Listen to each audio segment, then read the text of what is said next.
Hello बच्चों, let's read this question. This question says that antibody structure is represented by. तो basically इस question में हमसे पूछा गया है कि ऐसा कौन सा ऑप्शन है जो कि एंटीबॉडी के स्ट्रक्चर को रिप्रेजेंट करता है. Option 1 H2L3, option 2 H3L1, option 3 H2L2 and option 4 H1L3.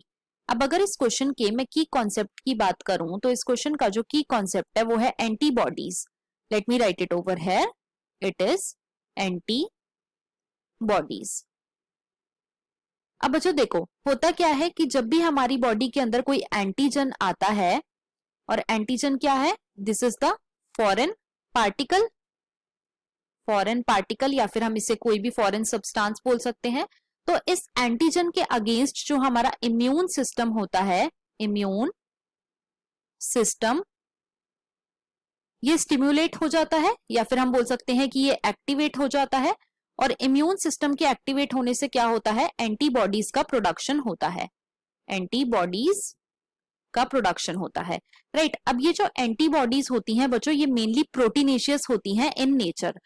और ये जो एंटीबॉडी है बच्चों, ये वाई शेप्ड होती है इन structure, right.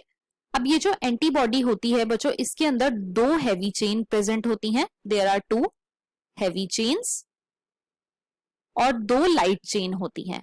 2 light chain, right. और इसीलिए हम एंटीबॉडी के स्ट्रक्चर को रिप्रेजेंट करते हैं बाय H2L2. क्यों? क्योंकि 2 हैवी चेन है और 2 लाइट चेन है, राइट. अब देखो, जो एंटीबॉडीज होती हैं ये मेनली 5 टाइप की होती हैं. कौन कौन सी? IgG, IgM, IgD, IgA और IgE, राइट. अब देखो, क्वेश्चन में हमसे पूछा गया था कि एंटीबॉडी के स्ट्रक्चर को क्या रिप्रेजेंट करता है, तो बच्चों वो रिप्रेजेंट करता है H2L2.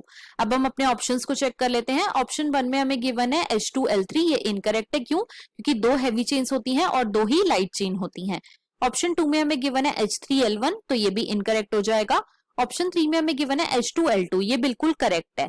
ऑप्शन 4 में हमें गिवन है H1L3, तो ये भी बच्चों इनकरेक्ट हो जाएगा. तो हमारा यहाँ पे जो करेक्ट ऑप्शन है वो है option number 3. So the final answer of this question is option number 3, that is H2L2. I hope you understood it well. Best of luck.